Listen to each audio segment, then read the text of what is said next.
네, 안녕하세요.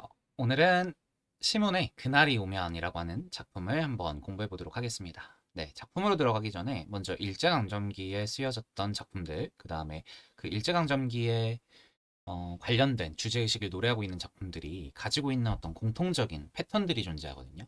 그 부분에 대해서 한번 이야기를 해보도록 하겠습니다. 네, 먼저 1문단입니다. 문학작품은 아무래도 당시의 시대상과 맥락을 담고 있을 수밖에 없겠죠? 음, 그래서 주제별 작품군이 형성되는 이유를 짐작해 볼 수 있습니다. 이처럼 우리가 어떤 작품을 감상할 때 당시의 시대적 배경이나 역사적 맥락 같은 것들을 고려하면서 작품을 감상하는 방법을 외제적 관점, 그리고 외제적 관점 중에서도 반영론적 관점이다 이렇게 이야기를 하죠. 이 부분에 대한 이야기는 어, 중학교 때부터 여러 번 배웠을 겁니다. 그래서 다시 한번 좀 기억을 해주시기 바라고요. 당연히 일제강점기에 쓰여진 작품에는 독립과 강복에 대한 간절한 염원 담겨 있을 수밖에 없습니다. 그 다음에 압제 속에서 피어나는 저항의 목소리 당연히 나올 수밖에 없겠죠. 그 다음에 조국의 아름다움을 찬미하거나 잃어버린 나라를 되찾고자 하는 염원 이런 것들이 강렬하게 표현되어 있을 수밖에 없습니다. 그렇기 때문에 산, 들, 강 이런 시어들이 만약에 나왔다고 했을 때 그냥 단순한 자연 예찬, 어떤 단순한 자연의 아름다움을 노래한다라기보다는 단순한 풍경 묘사가 아유 발음이 왜 이렇게 안 되냐 단순한 풍경 묘사가 아니라 조국 자체를 의미하는 달리 얘기하면 한반도 자체를 의미하는 상징으로 사용되고 있을 확률이 굉장히 높습니다. 그래서 화자들은 잃어버린 고향을 그리워하거나 다시금 그 땅을 경작하며 자유롭게 살아갈 날을 소망하고는 하겠죠. 그 땅을 회복하고자 하는 의지, 네, 의지와 다짐 이런 것들로 이어지는 시들이 많습니다. 또한 억압된 현실, 이거는 바로 부정적 상황, 부정적 현실이죠. 그러나 미래를 향한 희망을 잃지 않습니다. 바로 독립과 광복에 대한 소망이죠. 이러한 희망은 봄이라든지, 그죠? 푸른 빛이라든지, 그 다음에 열매라든지, 손님이라든지, 이런 상징적 시어들을 통해서 비유되어 있을 수 있다라고 하는 부분 잡아주시면 되겠습니다. 그래서 우리 광복이라고 하는 단어 자체도 무슨 뜻입니까, 이게?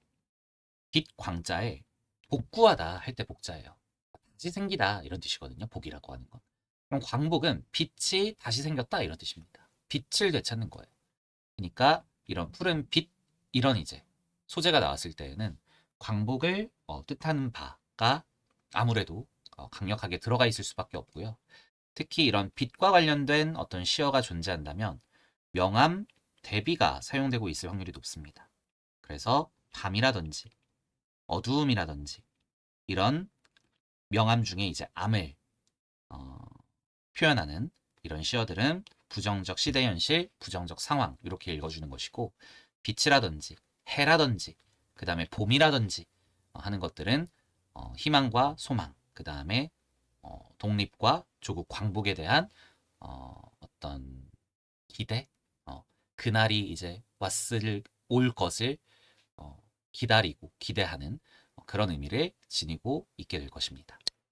그래서 암울한 현실 속에서도 독립의 가능성을 예고할 수 있습니다. 또한 단순한 개인의 소망이 아니라 민족 전체의 바람으로 어떤 확장되는 그런 구절이 존재하고 있을 수 있다라고 하는 것 잡아주시면 되겠습니다. 자, 대표 작품으로 선생님이 이렇게 한번 정리를 해봤습니다. 그 중에서 오늘은 우리 시문의 그날이 오면이라고 하는 작품을 함께 공부해 보도록 하겠습니다. 네, 시문의 그날이 오면 네, 당연히 이때 그 날은 어떤 날인지 아시겠죠? 물론 이 시 자체만을 본다고 한다면 이 작품 자체로만 본다고 한다면 그 날이 독립이고 광복인지 알 수 없습니다. 그러니까 내재적 관점으로만 이 시를 해석했을 때는 알 수 있는 방법이 없어요. 왜냐하면 힌트가 없거든요. 뭐 일제 이런 단어가 없단 말이야. 내재적 관점으로만 보았을 때는 그 날은 그냥 화자가 소망하고 기다리고 있는 그 날이 되겠죠. 그게 꼭 독립일 필요는 없습니다. 우리가 이제 보통 보기를 통해서 이 시의 어떤 외적 준거를 제공하잖아요. 그랬을 때 이제 우리가 요 시는 그날이 오면이라고 하는 시는 일제강점기를 대표하는 정말 필수 작품이자 대표 작품인 거죠. 오늘 이 작품을 한번 공부를 해보도록 하겠습니다. 자, 먼저 일시정지를 눌러주시고 네, 여러분들이 한번 작품을 스스로 분석하고 최대한 많은 정보들을 끄집어내보는 겁니다. 본인이 분석하고 해석한 그 시의 내용과 거기에 플러스 알파가 분명히 있을 거예요. 선생님의 시선으로 작품을 분석할 때는 이런 내용이 덧붙여지네. 아니면은 본인이 읽긴 읽었는데 틀리게 읽은 것도 있을 겁니다. 그러면 왜 이렇게 읽으면 안 되고 선생님처럼 읽어야 되지? 라고 하는 것들을 비교, 판단해 주시면서 선생님이 작품을 읽어내는 눈과 안목과 실력을 여러분의 것으로 동기화해서 동일하게 만들어 나갈 수 있도록 계속 조정해 주시면서 선생님의 커리큘럼을 따라오시면 되겠습니다. 그러면 이것들이 누적되고 반복되고 훈련되는 과정 속에서 어느샌가 여러분들이 선생님처럼 작품을 읽고 감상하고 문제를 풀어내는 그런 능력을 갖추게 될 겁니다. 자, 총 2연으로 되어 있는 시인데요. 1년부터 먼저 보도록 하겠습니다. 그날이 오면 먼저 면이니까 그날에 그날이 도래할 것임을 그 상황을 가정하면서 시작을 하고 있죠. 여러분들 아실 겁니다. 가정법이라는 건 지금 현재 상황, 현실 상황이 그게 아니니까 가정할 수 있는 거죠.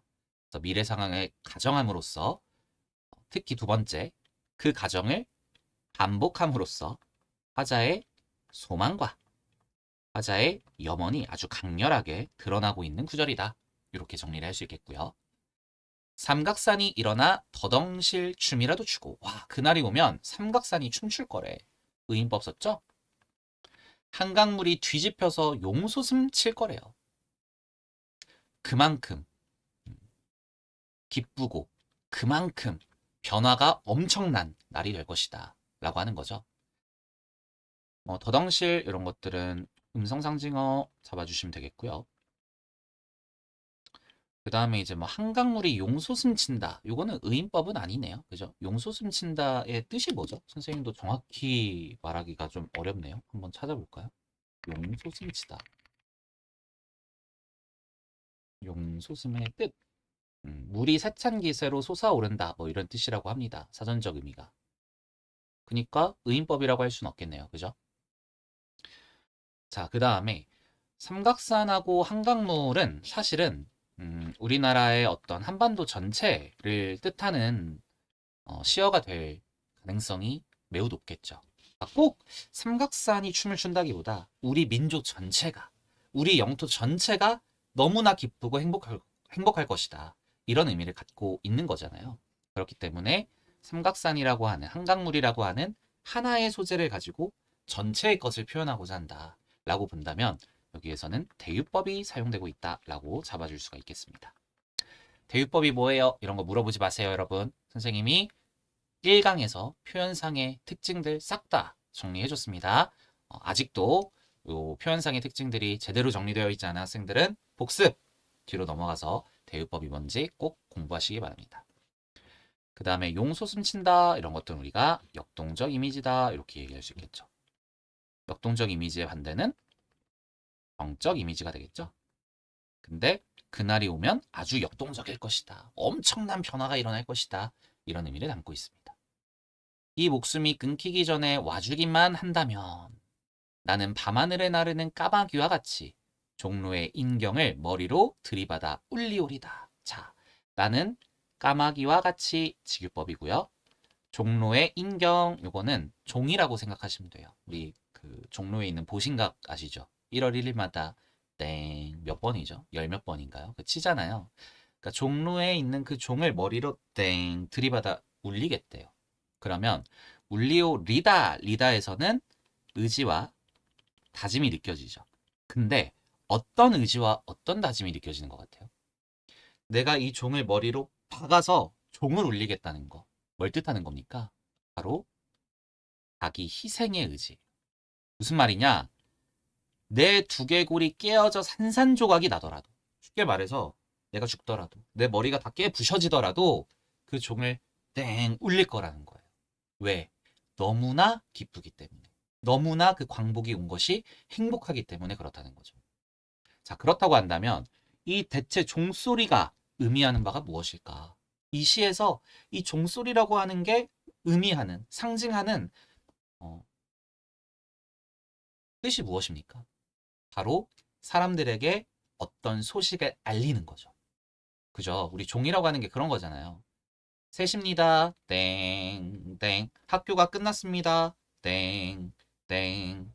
그래서 이 종소리라고 하는 것은 옛날에서부터 무언가 소식을 전달하고 전파하는 거잖아요.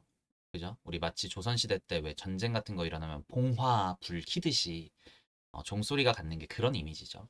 사람들에게 쫙 확장이 되어 가면서 이 소리를 통해서 무언가 소식을 전달하는. 우리 승전보를 울리다 이런 표현도 사용하잖아요. 승전보라고 하는 게 전쟁에서 승리했다는 보도, 그런 소식을 울리는 거거든요. 그래서 종로의 인경을 들이받겠다라고 하는 건 바로 우리가 승리했습니다. 우리가 드디어 광복입니다. 독립했습니다라고 하는 그 기쁜 소식을 알리기 위해서 내 속된 말로 대가리가 깨지더라도 자기 희생을 통해서 그 날을 기뻐하겠다라고 하는 의지와 다짐을 이야기하는 겁니다. 기뻐서 죽사옴에 기뻐서 죽사옴에 뭐예요? 화자가 느끼고 있는 정서를 아주 직접적으로 아주 직설적으로 제시하고 있는 시예요. 오히려 무슨 한이 나무오리까? 뭐예요, 지금? 의문형 어미를 사용하긴 했지만 진짜 궁금해서 물어보는 게 아니죠? 서리법입니다. 무슨 뜻이죠? 한이 남지 않을 것이다. 이 한은 다 없어질 거야. 다 사라질 거야. 이런 뜻입니다. 자, 이 연도 거의 비슷합니다. 그죠? 그날이 와서, 그날이 와서. 자, 감탄사를 사용했네요. 감탄사를 사용하면 우리 영탄법이다. 이렇게 얘기하죠. 영탄법이라고 하는 건 키워드가 뭐냐? 영탄법에서 제일 중요한 건 결국에 감정의 고조입니다. 감정의 고조가 일어나야 영탄법이고요. 감정의 고조를 일으키기 위해서 쓰는 게 영탄법이거든요. 그 다음에 역시 반복이 되고 있고요. 6조 앞 넓은 길 울며 뛰며 뒹굴어도 이때 우는 거는 기뻐서 우는 거겠죠. 그 다음에 6조 앞이라고 하는 거는 우리 뭐 종로 그 시내 서울에서의 그 시내를 옛날부터 우리가 6조라고 얘기했습니다. 그 경복궁 있고 뭐 창덕궁 있고 한 그쪽 동네 있잖아요. 네, 거기를 울며 뛰며 뒹굴어도 그래도 넘치는 기쁨에 가슴이 미어질 듯 하거든. 역시 기쁨이라고 하는 정서를 직접적으로 직설적으로 제시하고 있고요.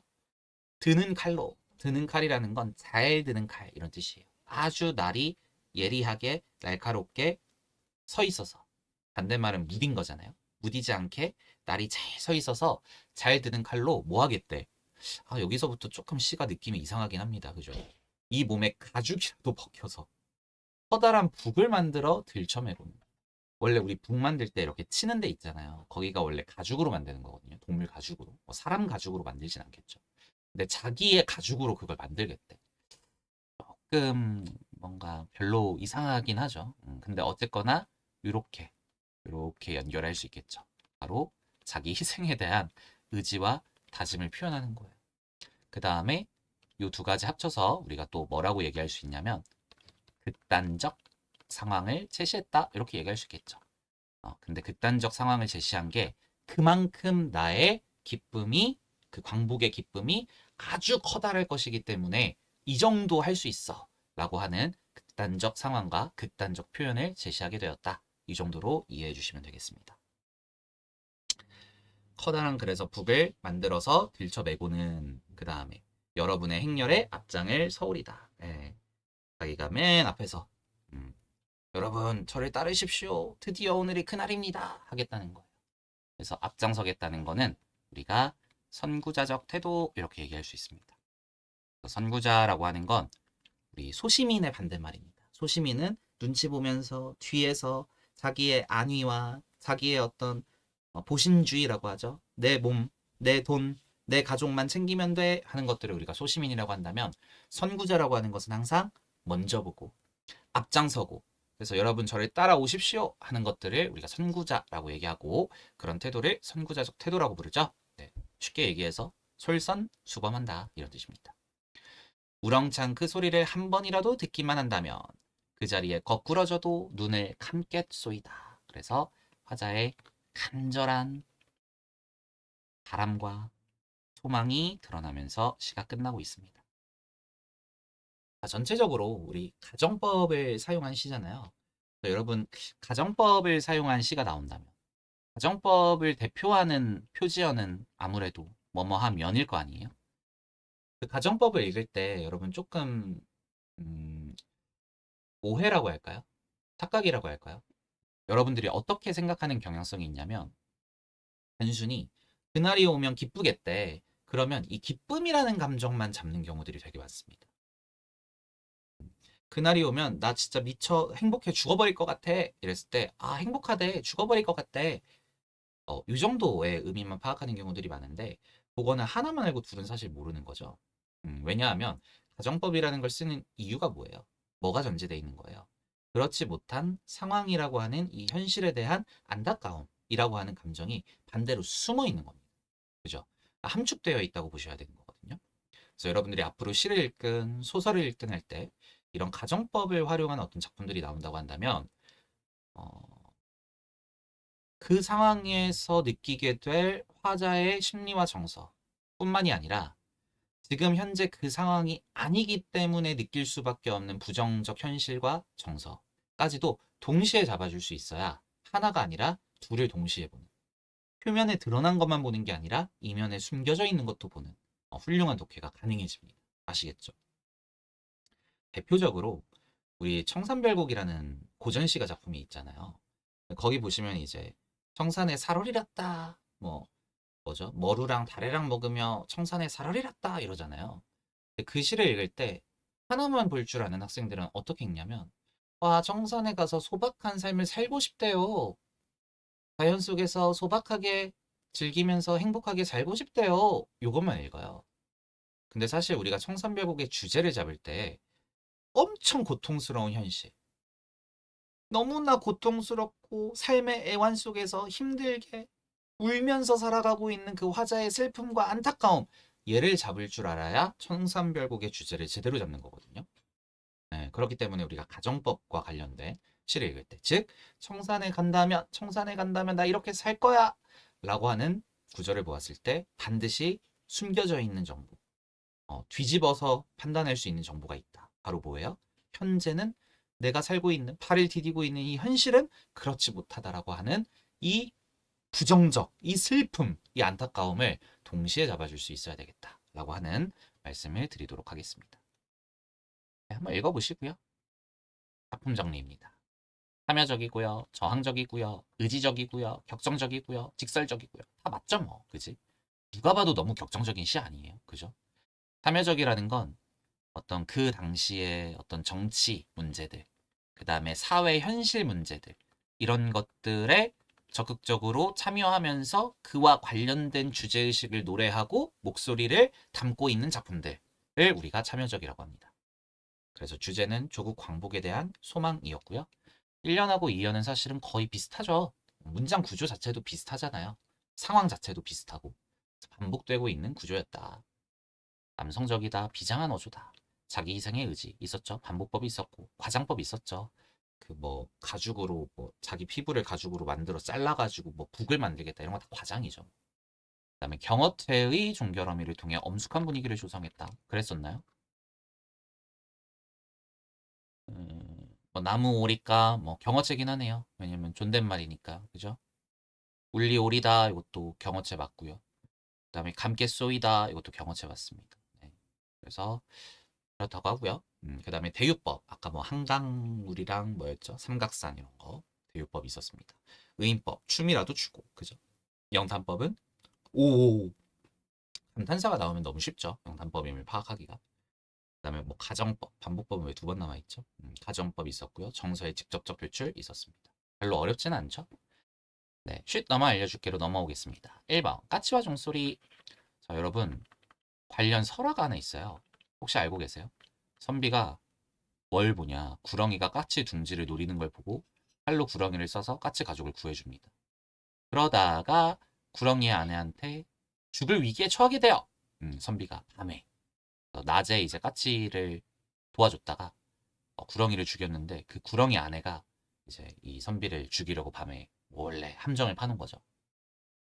그러면서 언덕 위에 절의 종이 3번 울리면 너를 살려주겠다. 무슨 말이냐면 말도 안 돼요. 갑자기 종이 3번 울릴 일이 없습니다. 근데 다음날 갑자기 종이 3번 울리는 거예요. 선비가 깜짝 놀라서 무슨 일이지 이러고 이제 구렁이한테 탈출을 한 거죠. 구렁이가 또 착해. 구렁이 아내가 약속을 지켜. 그래서 무슨 일이지 하고 그 종소리가 났던 곳으로, 그 종이 있던 곳으로 가보니까 오마이갓, 까치들이 다 머리로 박아가지고 죽었어. 까치들이 그 종 옆에 널브러져 있어. 그래서 종을 3번 울린 거야. 두개골이 깨질 때까지. 그래서 선비가 목숨을 구했다. 이런 고사가 있습니다. 고사는 옛날 일, 옛날 이야기 이런 뜻이고요. 네, 배경 설화가 있다. 이렇게 말씀하셔도 되겠죠. 그래서 까치라고 하는 동물이 숭고한 자기 희생, 그 다음에 은혜를 잊지 않는 의리와 보은, 보은이라고 하는 건 은혜에 보답한다 이런 뜻이거든요. 그 다음에 종소리라고 하는 것은 위급함과 또 정의를 사람들에게 널리 알려주는, 종소리가 촥 들림으로써 이 선비가 살게 된 거잖아요.